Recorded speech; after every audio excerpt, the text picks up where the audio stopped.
Hi again, all my crafty friends. This is another Save Our Earth collab hosted by the wonderful Purple Pixie and co-hosted this month by Daniela AF. This is a monthly collab that is dear to my heart. Now for the first DIY. This lamp was given to me by a dear friend. She no longer wanted it and knew I could use it for a video. I tried several different things with the lamp until I came up with something I liked. I used a Dollar Tree sanding block and lightly sanded the entire lamp just to make sure the paint would stick. I then took the lamp apart so I could paint the rod in the middle of the glass. I just didn't like all the gold, and the gold just wouldn't match the idea that I have in my head.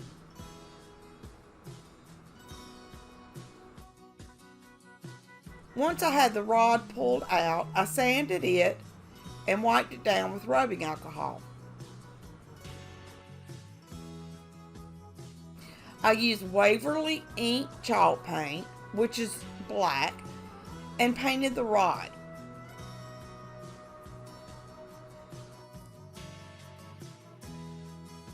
When the rod was dry, I placed it back inside the glass and put the lamp back together.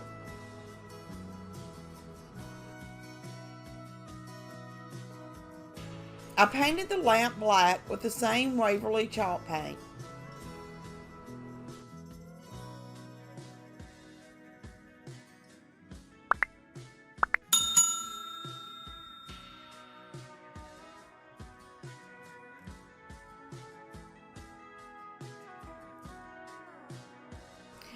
I was going for a rusted metal look on the lamp.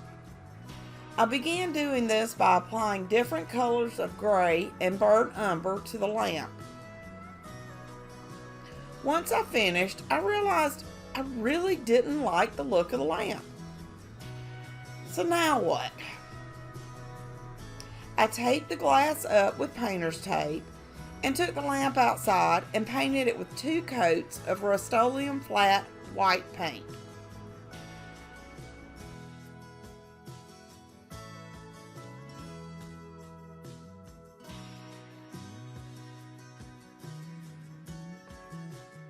Once the lamp was dry, I removed the painter's tape. The lamp was really loose, so I removed the bottom and used a pair of pliers to tighten the bolt at the bottom of the lamp.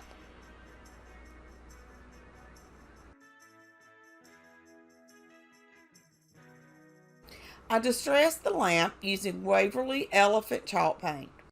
I used a paintbrush and the dry brush method.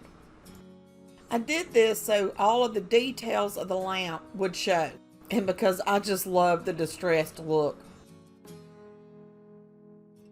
Now it was coming along. I really liked the way it was looking. But what am I going to do with the ugly shade? I removed everything from the wire part of the lampshade. And this was a little tricky because the lamp was so old, the glue just did not want to let go.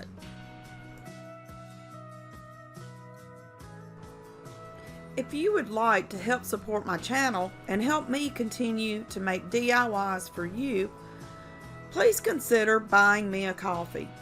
All the information is in the description box below. Now back to the DIYs.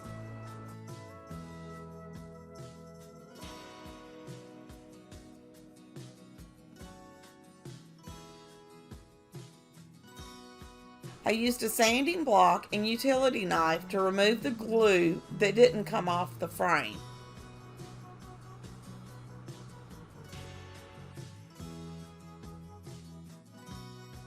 I had this chicken wire in my stash and decided to use it for the lampshade. I cut the chicken wire down to fit the lampshade. I lined the beginning of the chicken wire with one of the metal parts of the frame that ran from the top to the bottom, and started pushing the ends of the chicken wire over the bottom of the shade.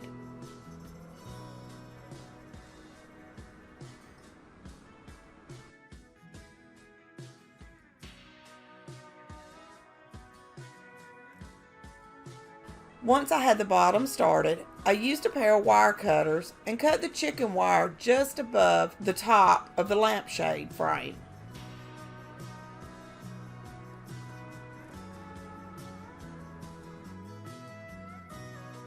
I used a pair of pliers to pull the chicken wire and wrap it around the entire shade.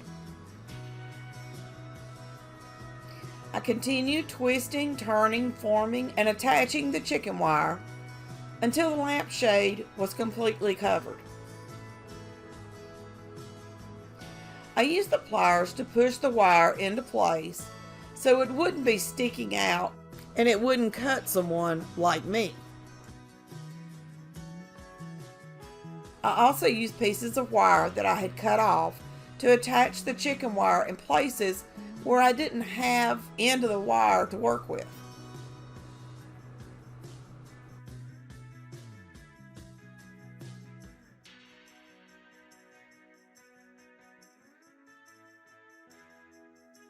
When I got to the top of the lampshade, I shaped all of the chicken wire up and attached it to the top the same way I had around the bottom and sides.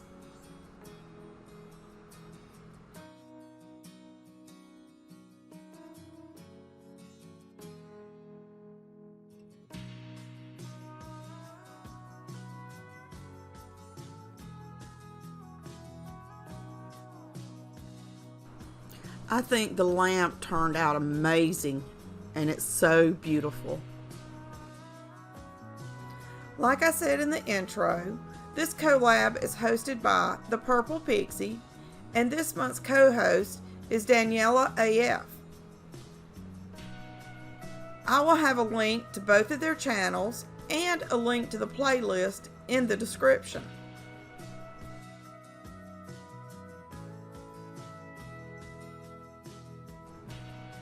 Now for DIY number 2.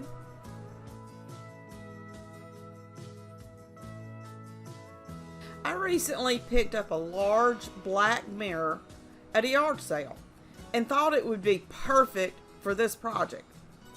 And guys, you'll have to forgive me for the camera angle, but this was a large mirror and it didn't fit on my work table or in the frame of my camera real well. I did the best I could to show you how I recreated this at-home mirror, but with my own twist, of course. I purchased these half beads from Amazon a while back. I counted them out to make sure I would have enough, and I did. I'll leave a link in the description for these. I cleaned the outside of the mirror with rubbing alcohol to remove all the dust and dirt. I used my hot glue gun and started attaching the beads to the mirror. This step did take a long time, and I'm not going to make you watch me do this. You get the idea.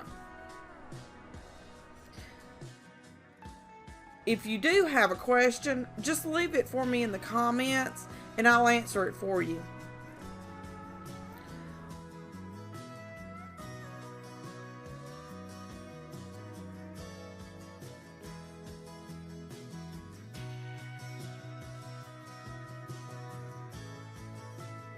Once I had all the beads glued down, I did a step that I could have left out. I painted everything with Waverly Plaster Chalk paint.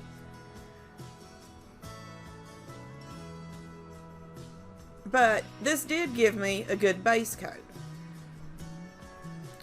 I don't know what I was thinking. I guess I thought I was going to sand everything down to get a distressed look, and that's why I painted it white. I don't really know. Sometimes I have these really duh moments, and this was one of those times.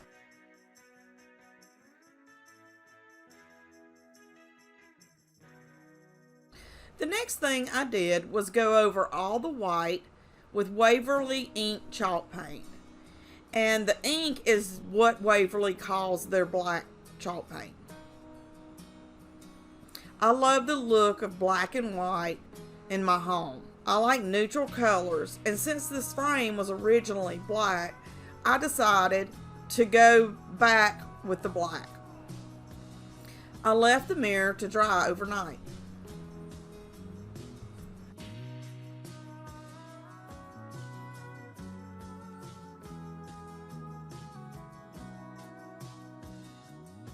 The next morning, I came back in and distressed the mirror with Waverly Plaster chalk paint and a chippy brush. I didn't use a lot of paint on my brush, and dry brushed the beads and the mirror to give it an aged appearance. Next, I applied a layer of Waverly white wax using a baby white, just for more of a toned down, worn look.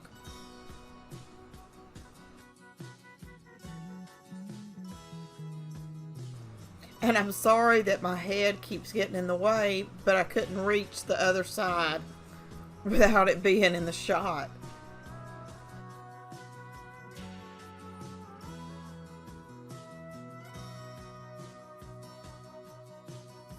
The last thing I did was apply a layer of gloss Mod Podge. I usually use matte, but I decided to use gloss just to give the mirror a little bit more of a shine, of a sheen.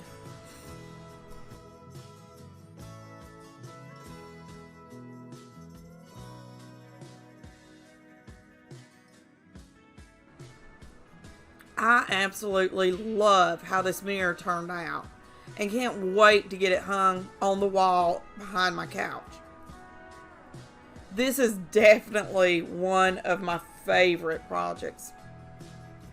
Let me know in the comments what you would have done differently. Be sure to check out this month's playlist. You will be amazed at what these crafters come up with using trash or other items that would otherwise wind up in a landfill.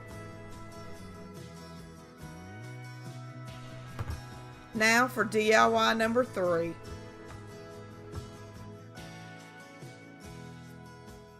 I picked up this lantern wax warmer recently at a thrift store. It was cute just the way it was, but it doesn't match my decor. So I had to farmhouse it up some. The first thing I did was remove all the glass inserts.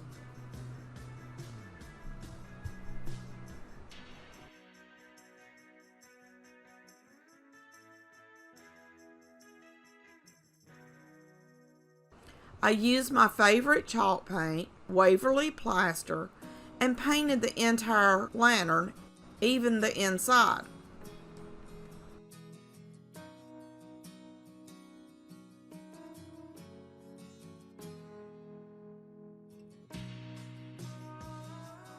And of course, used my hot air gun to dry it.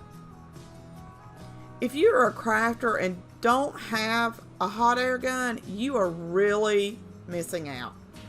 I'll leave a link to the hot air gun I use daily in the description.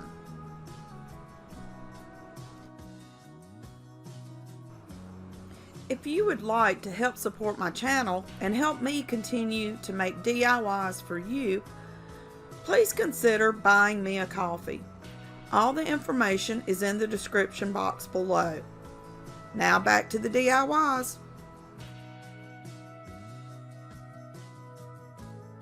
I then used Waverly Elephant chalk paint to distress the lantern. I lightly loaded the paint on a fan brush and then dabbed it on a paper towel before painting it onto the lantern. I did this around the entire lantern, inside and out.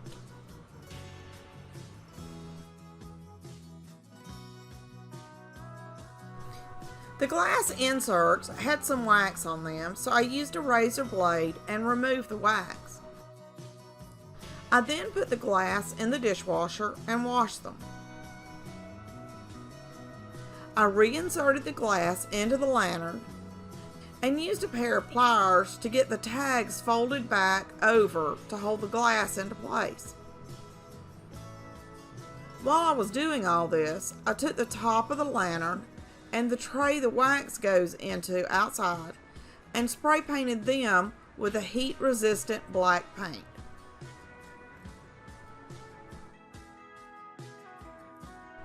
And just look at how farmhouse and how stinking cute it turned out. If you are a wax melt person with farmhouse decor, this item will be available for purchase in my store. You'll find a link for it in the description also. If you haven't already, go ahead and like this video and subscribe to my channel. I upload weekly home decor DIY videos, and you know you don't want to miss any of them. So go ahead and hit the bell notification so you'll be notified when I upload a new video. Until next time, happy crafting!